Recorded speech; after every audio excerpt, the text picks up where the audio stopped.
الحمد لله رب العالمين والعاقبة للمتقين ولا عدوان إلا على الظالمين وأشهد أن لا إله إلا الله وحده لا شريك له ولي الصالحين وأشهد أن محمدا عبده ورسوله وصفيه من خلقه وخليله سيد الأولين والآخرين اللهم صل عليه وعلى آله وصحبه ومن اتبعهم بإحسان إلى يوم الدين أما بعد.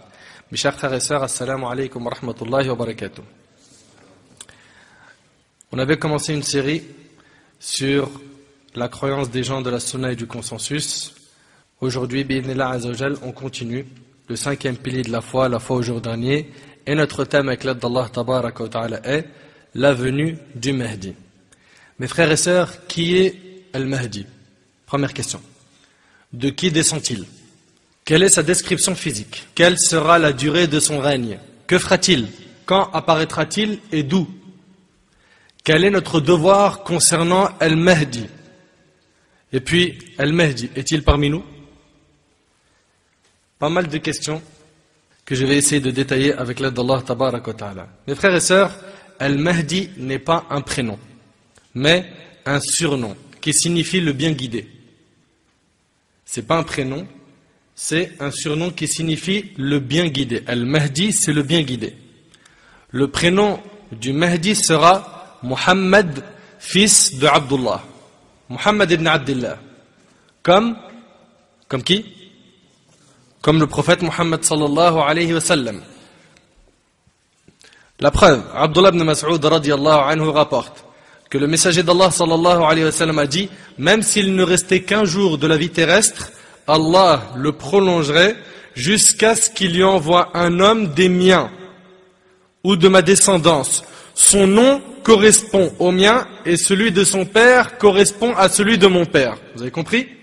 Son nom correspond au mien et celui de son père correspond à celui de mon père. Il répandra la justice et l'équité sur terre de la même manière qu'elle aura été pleine d'injustice et d'oppression rapportée par Abu Daoud, et il n'a rien signalé à son sujet. Al-Mundhiri l'a rapporté aussi et Al-Baghawi le rapporte. Rahimallahu al-Jami'. On a vu ici qu'il s'appelle Muhammad ibn Abdullah. Muhammad, le fils de Abdullah. Et qu'Al-Mahdi, c'est son surnom. Il sera de la descendance du prophète sallallahu alayhi wa sallam par sa fille Fatima radiyallahu anha. Abdullah ibn Mas'ud radiyallahu anhu rapporte que le messager d'Allah sallallahu alayhi wa sallam a dit, la vie terrestre ne cessera pas avant qu'un membre de ma descendance dont le nom correspond au mien ne gouverne les Arabes. Rapporté par Abu Daoud et At-Tirmidhi. Écoutez bien, la vie terrestre ne cessera pas avant qu'un membre de ma descendance, de la descendance du prophète Muhammad alayhi salatu wa sallam, qu'un membre de ma descendance dont le nom correspond au mien ne gouverne les Arabes. Donc ici on a pas mal d'informations.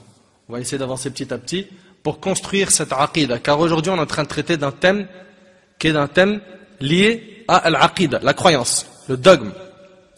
Et Ali ibn Abi Talib radiyallahu anhu rapporte que le prophète sallallahu alayhi wa sallam a dit, le Mahdi est des nôtres. Ici, le prophète alayhi salatu wa sallam cite Al-Mahdi. Le prophète sallallahu alayhi wa sallam a dit, le Mahdi est des nôtres, de ma descendance, en une nuit, Allah lui pardonnera, écoute bien, Allah lui pardonnera, le rendra droit et lui inspirera la bonne guidée rapportée par Ahmed et Ibn Majah. En une nuit, Allah tabaraka wa ta'ala lui pardonnera, le rendra droit et lui inspirera la bonne guidée. Ibn Kathir rahimahullah il a dit ay yatub alayhi wa yuwaffiquhu wa yulhimuhu rushdahu ba'da an lam yakun kadhalik. Donc Allah subhanahu wa ta'ala il lui pardonnera, le rendra droit et lui inspirera la bonne guidée. Et Salama radiyallahu anha rapporte que le prophète Muhammad sallallahu alayhi wa sallam a dit, le Mahdi est de ma famille, de la lignée de Fatima, rapporté par Abu Daoud ibn Majah al-Hakim.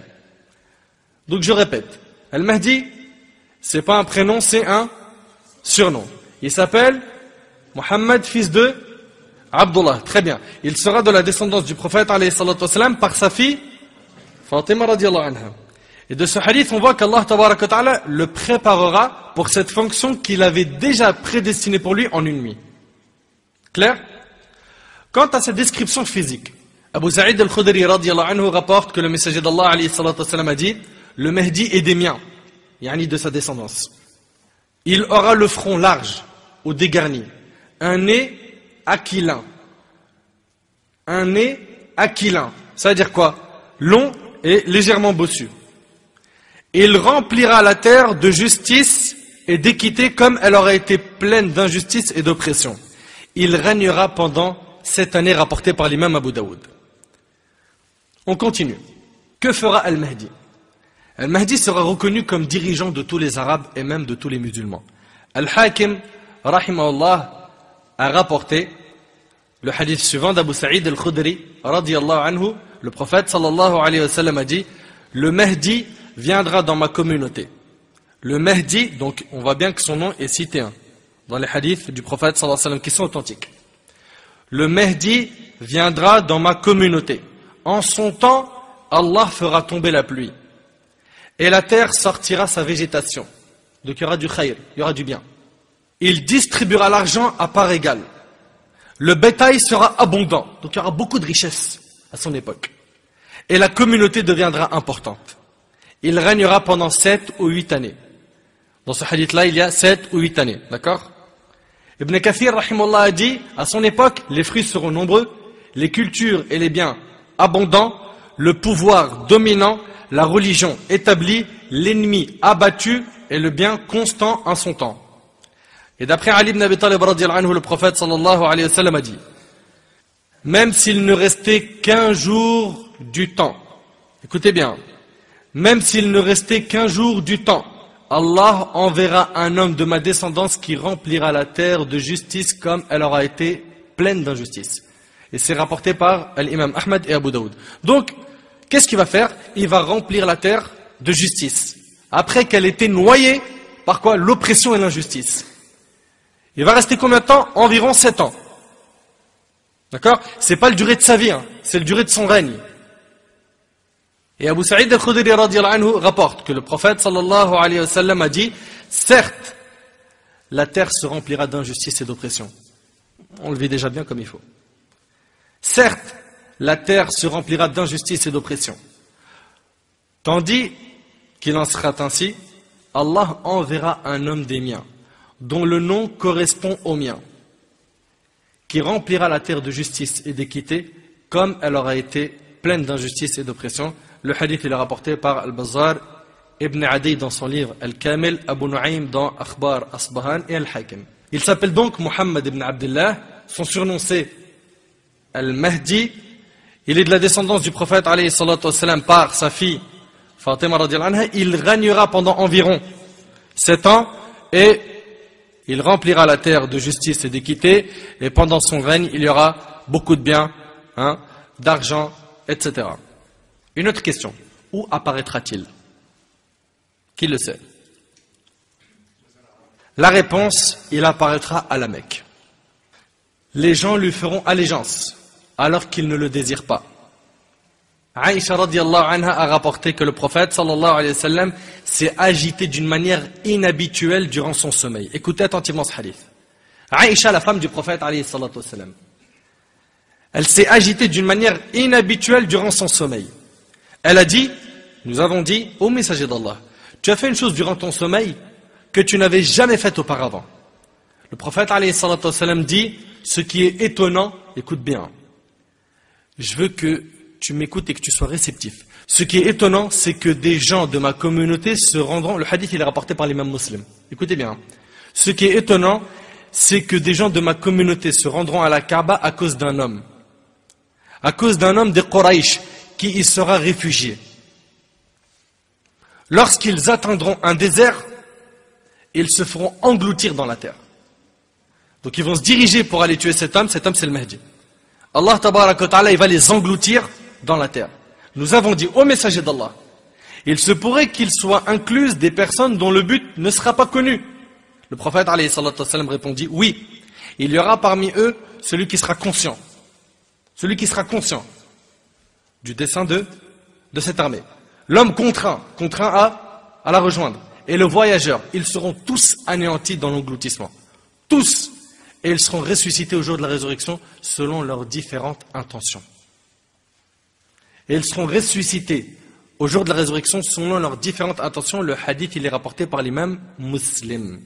Dans la version de Hafsa radiallahu anha, qui était elle aussi une femme du prophète sallallahu alayhi wa sallam, et le hadith il est rapporté par Muslim, elle rapporte que le messager d'Allah alayhi salatu wa sallam a dit: une armée se dirigera certes vers la Kaaba pour l'attaquer.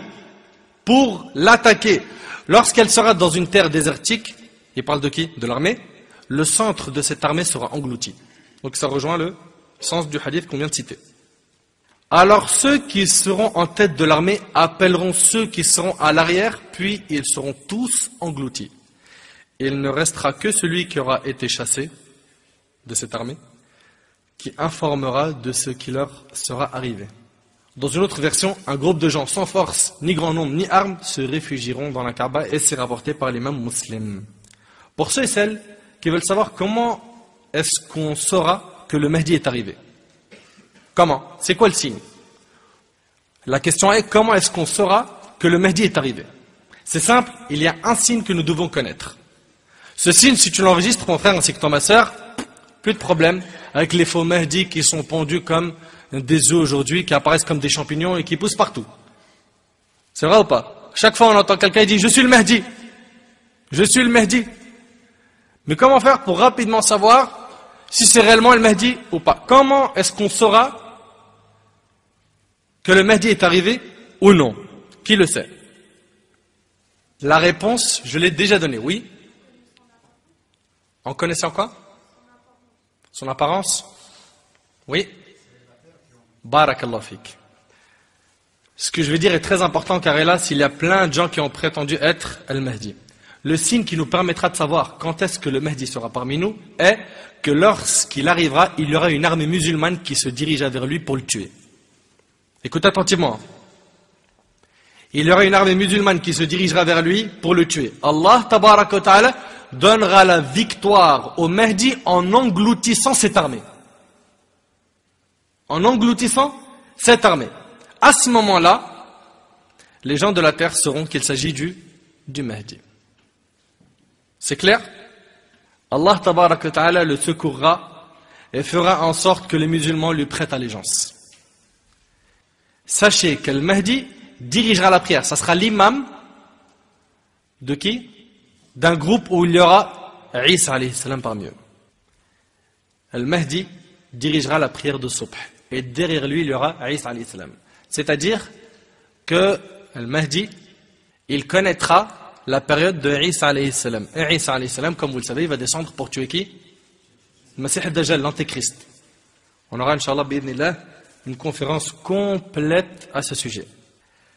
Abu Hurayra radiallahu anhu rapporte, et le hadith il est rapporté par qui? Par Bukhari Muslim. Écoutez bien. Abu Hurayra radiallahu anhu rapporte que le messager d'Allah alayhi salatu wassalam a dit: comment serez-vous lorsque le fils de Maryam descendra parmi vous et que votre imam sera des vôtres? Et que votre imam sera des vôtres, et c'est rapporté par Bukhari Muslim. Et écoute bien. Et dans un autre hadith, Jabir ibn Abdullah radiallahu anhu rapporte avoir entendu le messager d'Allah alayhi salatu wassalam dire: un groupe parmi ma communauté ne cessera de combattre pour la vérité. Un groupe parmi ma communauté ne cessera de combattre pour la vérité, victorieux, jusqu'au jour de la résurrection. Il ajouta, alayhi salatu wassalam, alors, Isa ibn Maryam, Isa, le prophète Isa, Jésus, Isa ibn Maryam descendra et leur émir dira: viens et dirige notre prière. Viens et dirige notre prière. Qui va dire ça? L'émir des musulmans, Al-Mahdi. Est-ce qu'il est cité ici le Mahdi dans cette version rapportée par Muslim? Non. Il est cité leur émir. Et dans la version d'avant, et que votre imam sera des vôtres. C'est pas cité clairement Al-Mahdi. Dans d'autres hadiths, il est cité clairement que c'est Al-Mahdi. Et comme vous le savez, la sunna se complète. Et les textes s'expliquent entre eux. Comme vous le savez, les textes dans notre religion s'expliquent entre eux. Ici, il dira à Isa alayhi salam: viens et dirige notre prière. Mais Isa alayhi salam répondra: non. Vous êtes les uns chefs des autres. Honneur fait par Allah à cette communauté. Et c'est rapporté par l'imam Muslim. Et donc c'est le Mahdi qui dirigera la prière, et derrière lui il y aura le prophète Isa alayhi salam. Jabir ibn Abdullah radiallahu anhu rapporte que le prophète sallallahu alayhi wa sallam a dit: il y aura à la fin de ma communauté un calife qui donnera les biens à profusion et sans compter. Al-Jurayri, l'un des transmetteurs du hadith, dit: je demandais à Abu Nadra et Abu Al-Ala, croyez-vous qu'il s'agisse de Omar ibn Abd al-Aziz? Non, répondirent-ils, et c'est rapporté par l'imam Muslim. Ainsi, ces textes rapportés dans Sahih al-Bukhari et Muslim prouvent deux choses. La première est qu'au moment de la descente de Isa alayhi salam du ciel, celui qui aura le pouvoir sur les musulmans sera un homme d'entre eux. La deuxième chose, la présence de leur émir pour la prière. Le fait qu'il guide la prière des musulmans et sa demande adressée à Isa après sa descente pour qu'il s'avance et dirige leur prière indique la vertu de cet émir et qu'il est bien guidé. Même si le terme Mahdi n'y est pas explicitement mentionné, les hadiths indiquent les caractéristiques d'un homme vertueux, pieux, qui dirigera les musulmans en ce temps. D'autres hadiths ont été rapportés dans les sunan. Quand on dit les sunan, on parle de quoi? Sunan ibn Majah, Tirmidhi, Abu Daoud, Nasaï, etc. D'autres hadiths ont été rapportés dans les sunan, les musnad et autres, expliquant ces textes rapportés par Al-Bukhari et Muslim, et prouvant que cet homme vertueux est qui? Est Al-Mahdi. En effet, certains textes de la sunna en expliquent d'autres. Parmi les hadiths qui prouvent cela, il y a ce hadith. D'après Jabr radiyallahu anhu, le prophète sallallahu alayhi wa sallam a dit: Jésus descendra, Isa alayhi salam descendra, écoutez bien, et leur émir, le Mahdi, donc là c'est cité maintenant, le Mahdi dira: viens diriger notre prière. Donc on voit bien que les textes de la sunna en expliquent d'autres. Même si dans les hadiths qu'on a cités qui sont dans Bukhari et Muslim, le terme Al-Mahdi n'est pas cité, dans d'autres textes qui ne sont pas rapportés par Bukhari et Muslim et qui sont eux aussi authentiques, cela est cité. Jésus descendra et leur émir, l'émir des musulmans, le Mahdi lui dira: viens diriger notre prière, nous servir d'imam. Et Jésus répondra: non, les uns doivent servir d'imam aux autres, c'est un honneur qu'Allah a réservé à cette communauté. Donc on voit bien que les textes s'expliquent entre eux. Et ce hadith-là, il est rapporté par Al-Harith ibn Abi Usama dans son Musnad. Ceci prouve bien que le chef cité dans Sahih Muslim, qui demandera à Isa alayhi salam de s'avancer pour diriger la prière, est surnommé Al-Mahdi. Et concernant cette prière qu'il va diriger, il s'agit de la prière de Subh. Mais d'où est-ce que tu sors cela? Quelle est la preuve? Dans Sunan ibn Majah, dans le Sahih d'Ibn Khuzayma, le Mustadrak de l'imam Al-Hakim, il a été rapporté d'après Abu Umama, radiyallahu anhu, selon une chaîne de transmission authentique, que le prophète sallallahu alayhi wa sallam a dit: leur imam, donc celui des musulmans, sera un homme pieux. Quand il s'avancera pour diriger la prière de Subh, de l'aube, Jésus, fils de Marie, Isa ibn Maryam, descendra auprès d'eux à ce moment-là. Cet imam se retirera à reculons de la place de l'imam, afin que Isa, Jésus, s'avance, qu'il se mette à sa place. Mais Jésus posera sa main entre ses épaules et lui dira: c'est à ta vue que l'on a annoncé la célébration de la prière, alors leur imam les dirigera en prière. Clair? C'est bon jusque-là? Le Cheikh Siddiq Hassan cita dans son livre Al-Idha'a un grand nombre de hadiths traitant du Mahdi. Il fait en sorte que celui de Jabir, qui est rapporté par Muslim, soit le dernier, et dit ensuite: on n'y mentionne pas le Mahdi, toutefois on ne peut l'interpréter, ainsi que d'autres hadiths similaires en disant qu'il s'agit d'un autre que le Mahdi attendu, comme l'indiquent les informations précédentes et les nombreux textes. Taïb, mes chers frères et sœurs, si on résume ce qu'on vient de dire, qu'est-ce qu'on a dit? On a dit Al-Mahdi, c'est son prénom, c'est son surnom. Il s'appelle Mohammed, fils de Abdullah. Il est descendant de qui? Il descend du prophète alayhi salam par sa fille Fatima radiyallahu anha.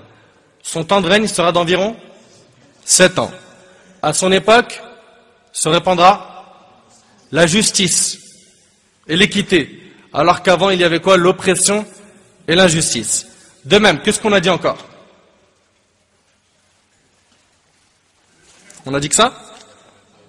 Il apparaîtra à la Mecque, barakallahu fik. Est-ce qu'il choisira d'être le Mahdi? Non. Il ne le choisira pas. Mais encore, qu'est-ce qu'on a dit d'autre? Qu'est-ce qu'on a dit d'autre? Comment est-ce qu'on saura qu'il est parmi nous? Une armée musulmane ira le combattre et Allah subhanahu wa ta'ala les engloutira dans la terre. Qu'est-ce qu'on a dit d'autre? Qu'il dirigera la prière en tant qu'imam à l'époque de Isa alayhi salam, et Isa alayhi salam lui-même sera derrière lui. Jusque-là, c'est bon? Taïb. À présent, il y a quelques clarifications à apporter. Pourquoi? Parce que ce qu'on est en train de traiter là, ça fait partie de quoi? On a dit de la aqida, du dogme, n'est-ce pas?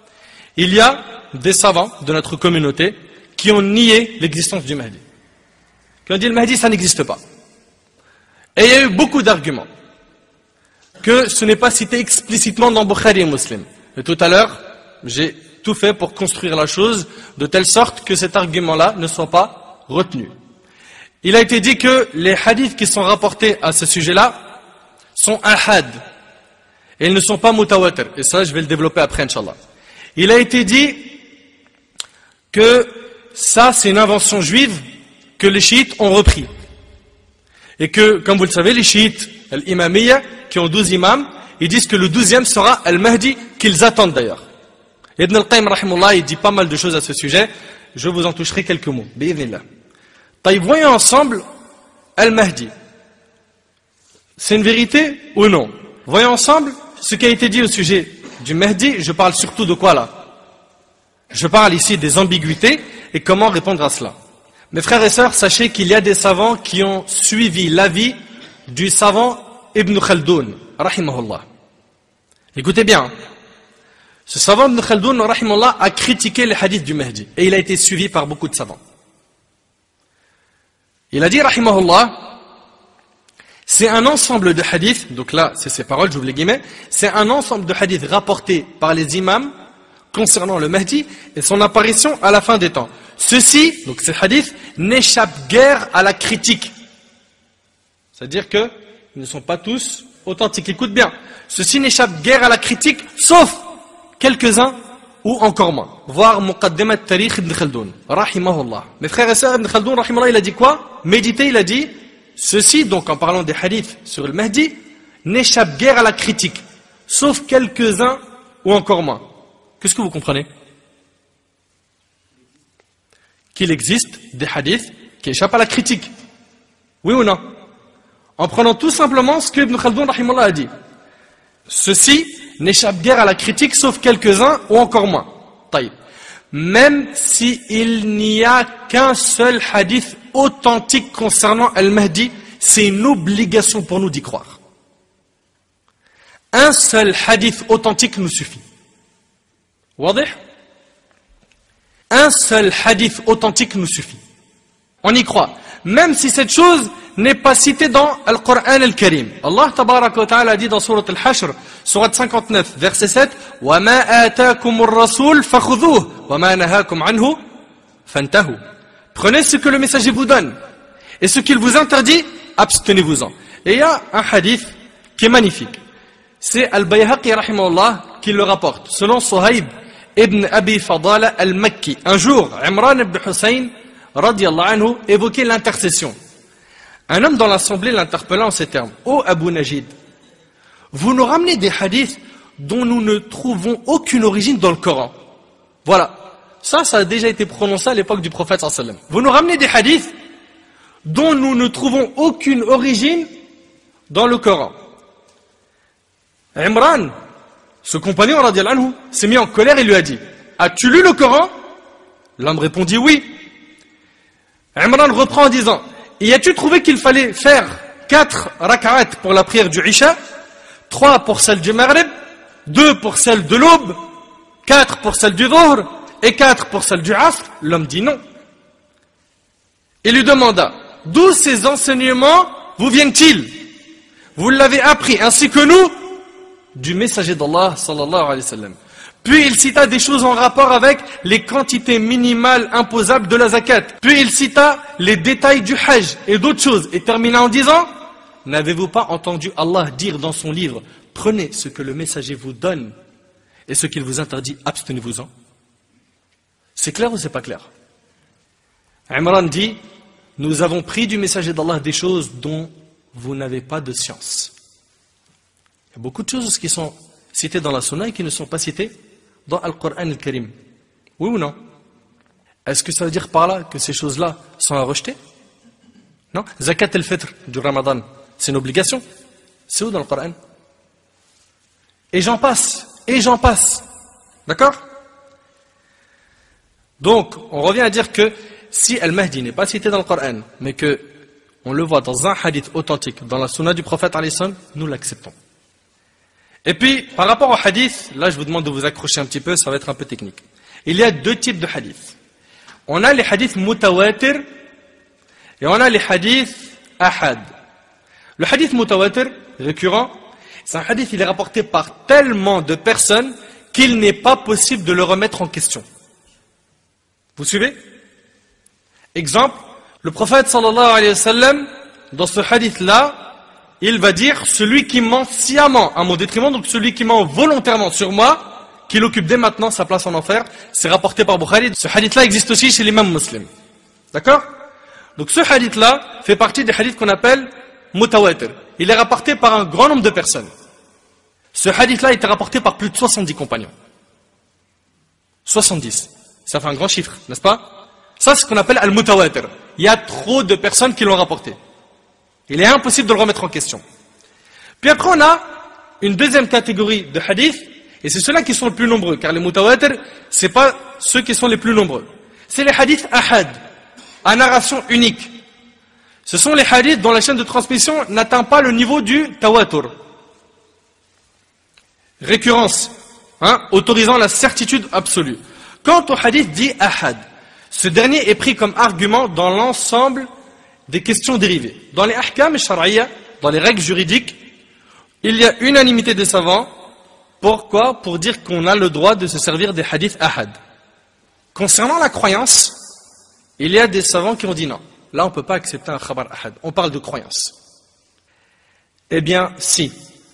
On peut s'en servir pour la croyance. Cet avis est l'avis d'Ibn Abd al-Barr et Al-Khatib al-Baghdadi et d'autres parmi les savants qui disent qu'on a le droit d'accepter le hadith ahad dans le domaine de la croyance et dans les questions dérivées. D'accord? Lorsque l'on regarde l'avis du prophète alayhi salatu wassalam, on s'aperçoit qu'il y a plusieurs arguments qui prouvent que le hadith ahad est pris en compte aussi dans le domaine de la croyance. Un exemple. Le prophète alayhi salatu wassalam, comme vous le savez, il a envoyé plusieurs compagnons dans différentes régions. Et il les a envoyés seuls. Il a envoyé qui? Mu'adh ibn Jabal, radiyallahu anhu. Et le hadith de Mu'adh, radiyallahu anhu, il est impressionnant. Il a envoyé pour faire da'wah. Il a envoyé seul. Ou au Yémen. Le hadith, il est rapporté par Bukhari et Muslim. Mu'adh, radiyallahu anhu, rapporte, le messager d'Allah, alayhi salatu wassalam, m'a envoyé au Yémen. Le prophète sallam me dit, tu vas trouver un peuple appartenant aux gens du livre, juifs et chrétiens. Écoute bien la suite. Invite-les à attester qu'il n'est de Dieu que Dieu et que je suis le messager d'Allah. Donc là, il est seul. Il va leur enseigner la croyance ou pas? Les gens qui vont recevoir l'information, ils vont dire, Khabar Ahad, désolé, ramène d'autres compagnons avec toi pour qu'on accepte l'information. Clair ou pas clair? Il s'agit d'un compagnon, Mu'adh radiyallahu anhu, qui va au Yémen et qui, à lui seul, a la responsabilité de leur enseigner l'islam, donc la croyance et les règles juridiques. Donc ça, c'est un argument qui est clair, qui prouve qu'on accepte les hadiths ahad dans la croyance. Le prophète sallam a aussi envoyé Mus'ab ibn Umayr, radiyallahu anhu, seul, ou à Médine. Ok? Abu Ubayd ibn al-Jarrah, il a été envoyé seul aux habitants de Najran. Dihya al-Kalbi, radiyallahu anhu, il a été envoyé seul à Bosra, en Syrie. Et si l'information d'une personne n'était pas suffisante, le prophète sallam ne les aurait pas envoyés. Vous suivez? Et il n'est pas arrivé qu'un compagnon dise à un autre, qui lui rapporte un hadith du prophète sallam, non, je ne l'accepte pas de toi car tu es seul à apporter cette information. Va me ramener un groupe de compagnons afin qu'ils témoignent de la véracité de ton information. C'est bon jusque-là? Taïb. On a vu qu'on pouvait accepter le hadith ahad dans la croyance. Et puis, concernant l'acceptation du hadith ahad dans les règles juridiques, on a pas mal d'arguments qui prouvent qu'une information pouvait suffire. On a pas mal d'arguments. Le changement de la Qibla s'est fait avec l'information d'un seul compagnon. Les musulmans est pris dans quelle direction? Jérusalem, n'est-ce pas? Puis, la direction a été changée vers la Kaaba. Taïb. Écoute avec moi ce hadith. Abdullah ibn Omar, radiyallahu anhu, a rapporté. Alors que les gens faisaient la prière de l'aube à Quba, Quba c'est une mosquée à Médine, quelqu'un vint leur dire, donc ils sont en prière, ils sont en prière. quelqu'un est venu leur dire, cette nuit, l'envoyé d'Allah reçut une révélation. Il a été ordonné de se diriger vers la Qibla. Dirigez-vous donc vers elle. Ils étaient en prière. Est-ce qu'ils se sont dit, on attend de finir la prière, on enquête sur le sujet, puis après on voit si on change de direction ou pas, ou est-ce que pendant la prière, ils ont changé de direction? Pendant la prière, Allahu Akbar. Le hadith, il est rapporté par l'imam al-Bukhari et Muslim. Écoutez bien, les hommes étaient tournés vers la Syrie et ensuite ils s'orientèrent vers la Qibla. Allahu Akbar. Argument clair qu'on peut accepter quoi? Le hadith ahad dans les règles juridiques. Les compagnons ont accepté cette information sans dire qu'il s'agissait de l'information d'une seule personne.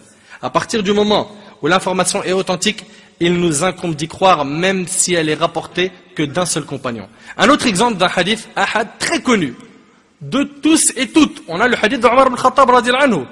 Innama al-a'mal bin-niyat. Les actes ne valent que par leurs intentions. Il est rapporté par Bukhari Muslim. Ce hadith n'est rapporté que par Omar radiyallahu anhu. Et pourtant ce hadith fait l'objet de l'unanimité des savants. Mes frères et sœurs, Cheikh Al-Abbad hafidhahullah a dit que les compagnons qui ont rapporté les hadiths du Mahdi sont nombreux. Et il y en a plus d'une vingtaine. Parmi eux, Uthman ibn Affan radiyallahu anhu. C'est pas un grand nom? Il rapporte les hadiths du Mahdi. Ali ibn Abi Talib, Talha ibn Ubaydillah, Abdurrahman ibn Auf. 4 qui font partie des 10 à qui le paradis a été promis. C'est pas fini. Il y a qui encore?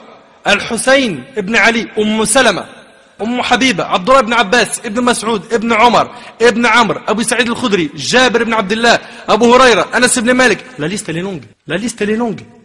Les textes concernant Al-Mahdi sont nombreux. Il y a plusieurs hadiths authentiques à son sujet.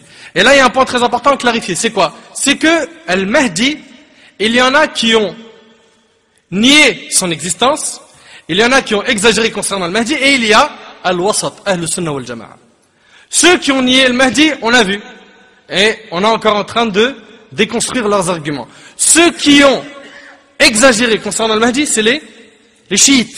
Et nous, on est au milieu. Donc il y a eu des hadiths inventés, il y a eu de la manipulation, etc. Et grâce à Allah tabaraka wa ta'ala, les savants de la sunna ont préservé la religion d'Allah tabaraka wa ta'ala en montrant les textes qui sont acceptés, qui sont authentiques, et les textes qui sont à ne pas prendre en considération. Écoutez bien, les hadiths sur le Mahdi ont été rapportés par un grand nombre de savants. On a Abu Daoud qui rapporte un hadith al-Mahdi. On a At-Tirmidhi, An-Nasa'i, Ibn Majah, Ahmad dans le Musnad, Al-Bazzar dans son Musnad, Abu Ya'la dans son Musnad, Al-Harith ibn Abi Usama dans son Musnad, Al-Hakim dans le Mustadrak, on a Ibn Abi Shayba dans son Musannaf, Ibn Khuzayba dans son Sahih, Abu Nu'aym fil Hilya, At-Tabarani, Ad-Daraqutni, Ibn Asakir dans son Tarikh, Ibn Jarir, on a Al-Bayhaqi dans Dala'il al-Nubuwwa, Ibn Sa'd dans Tabaqat et beaucoup d'autres ouvrages dans lesquels sont cités les hadiths relatifs au Mahdi. Clair? Un groupe de savants ont même écrit des livres spécialement dédiés au Mahdi attendu, dans lesquels ils mentionnent un grand nombre de hadiths le concernant. Parmi ces écrits, on a l'érudit Abu Bakr ibn Abi Khaythama, qui a compilé les hadiths relatifs au Mahdi.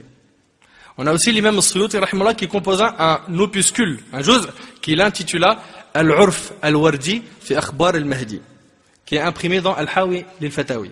On a aussi Ibn Kathir rahimahullah qui en parle dans Al-Nihaya et dans Al-Fitan wal-Malahim. On a aussi Ali al-Muttaqi al-Hindi qui a un épître concernant le Mahdi. On a Ibn Hajar al-Makki qui en parle aussi. On a Moula Ali al-Qari, on a Mar'i ibn Yusuf al-Hanbali, al-Shawkani écrit à ce sujet. On a As-San'ani aussi, Siddiq Hassan et d'autres. Et d'autres. Taïb, pour certains gens de science, le fait que les hadiths du Mahdi ne sont pas cités dans Bukhari et Muslim, c'est que le Mahdi n'existe pas. Car pour eux, ce n'est pas possible que le Mahdi ne soit pas explicitement cité. C'est vrai qu'on avait vu tout à l'heure que c'était cité, mais de manière non explicite, leur émir, leur imam, n'est-ce pas? Mais on avait dit que les textes s'expliquent, n'est-ce pas? On avait vu des textes qui parlent de cela. Taïb. Est-ce que si un hadith il est rapporté par autre que Bukhari et Muslim, on l'accepte, ou est-ce qu'on accepte que ce qui est dans Bukhari et Muslim? S'il est authentique, on accepte ce hadith même s'il n'est pas dans Bukhari et Muslim. L'imam Ibn Kathir rahimahullah a dit Al-Bukhari et Muslim ne se sont pas fixés de rapporter l'ensemble des hadiths jugés authentiques. Ils ont authentifié des hadiths qui ne se trouvent pas dans leur ouvrage, comme l'a dit l'imam At-Tirmidhi, qui est un élève de Bukhari. Et d'autres savants ont dit cela. À savoir qu'Al-Bukhari a authentifié des hadiths qui ne sont pas dans son livre. mais dans les sunan et autres. Donc il ne faut pas croire que toute la sunna authentique, elle est que dans Bukhari et Muslim. Non. Les hadiths du Mahdi, même s'ils ne sont pas rapportés par Bukhari et Muslim, nous les acceptons, car ils sont rapportés par d'autres savants de manière authentique.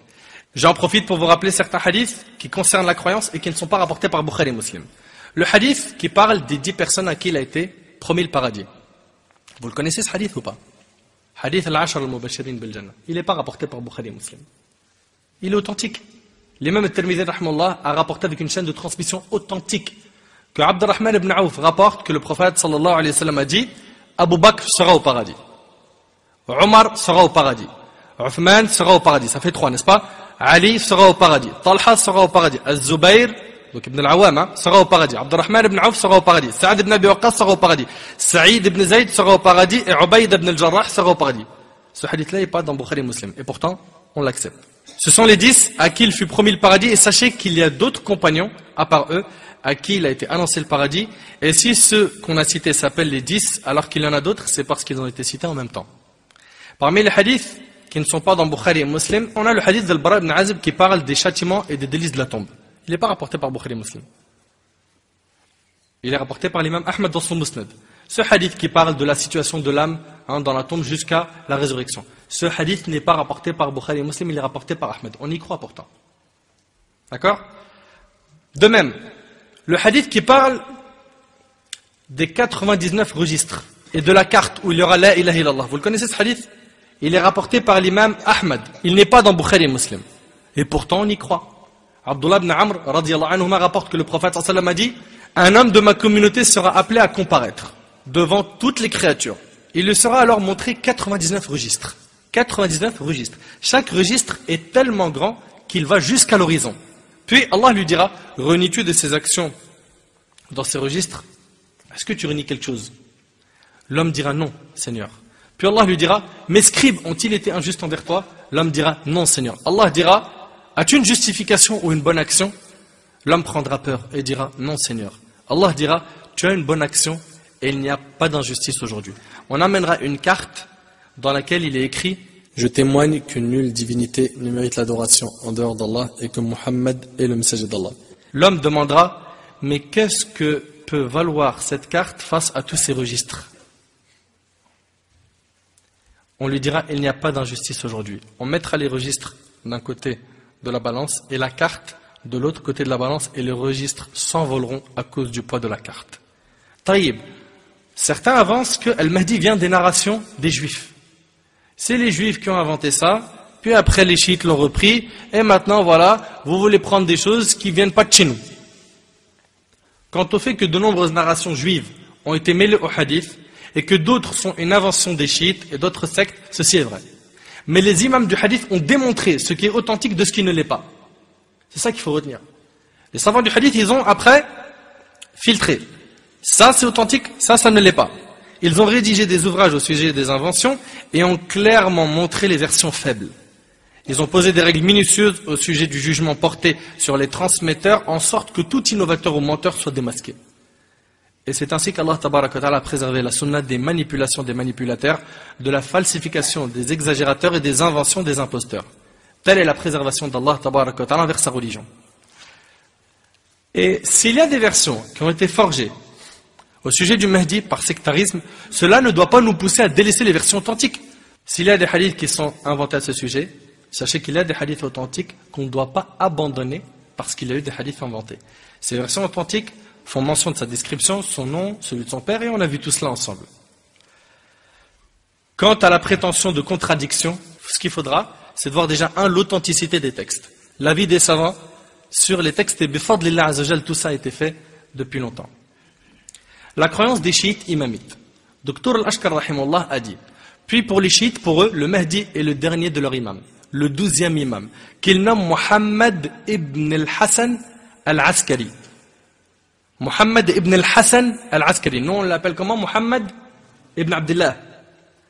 Ils prétendent qu'il est l'un des descendants d'Al-Hussein, le fils d'Ali ibn Abi Talib radiyallahu anhu, et non l'un des descendants de son fils Al-Hassan. Ils croient que celui-ci est entré dans une galerie souterraine à Samara il y a plus de 1100 ans, alors qu'il était âgé de 5 ans. Ils croient qu'il se déplace dans les pays, mais qu'il est invisible, et qu'il est le Mahdi dont ils attendent le retour. Leurs propos ne reposent sur rien, ni Coran, ni Sunna. D'accord? Et il y a un hadith qui dit point de Mahdi, sinon Isa ibn Maryam. Ce hadith est rapporté par Ibn Majah et Al-Hakim. D'après Anas ibn Malik radiyallahu anhu, le prophète alayhi salam a dit: l'affaire n'en sera que plus difficile, le monde plus hostile, les gens plus avares, et l'heure ne se dressera que sur les pires gens. Point de Mahdi, sinon Isa ibn Maryam.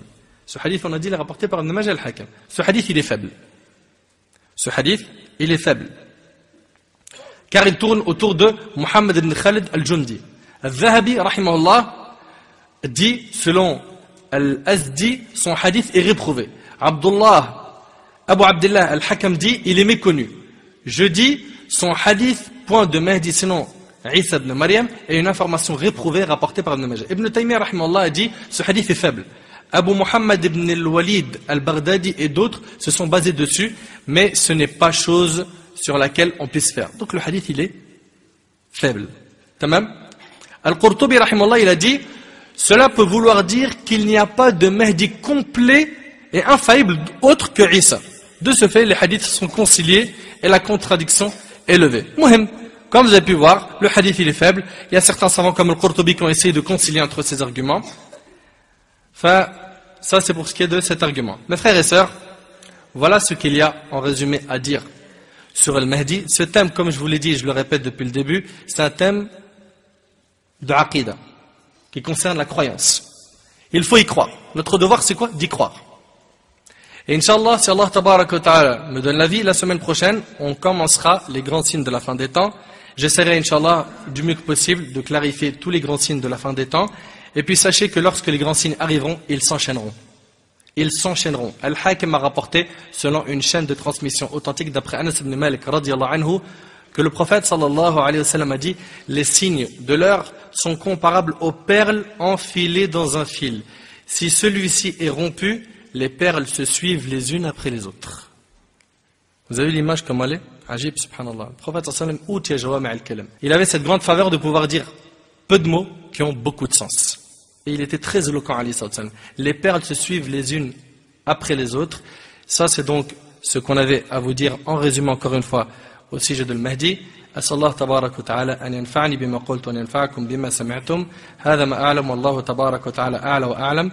سبحانك اللهم وبحمدك أشهد أن لا إله إلا أنت أستغفرك وأتوب إليك. جزاكم الله خير والسلام عليكم ورحمة الله وبركاته. سبحان الله والحمد لله ولا إله إلا الله الله أكبر. سبحان الله والحمد لله ولا إله إلا الله الله أكبر.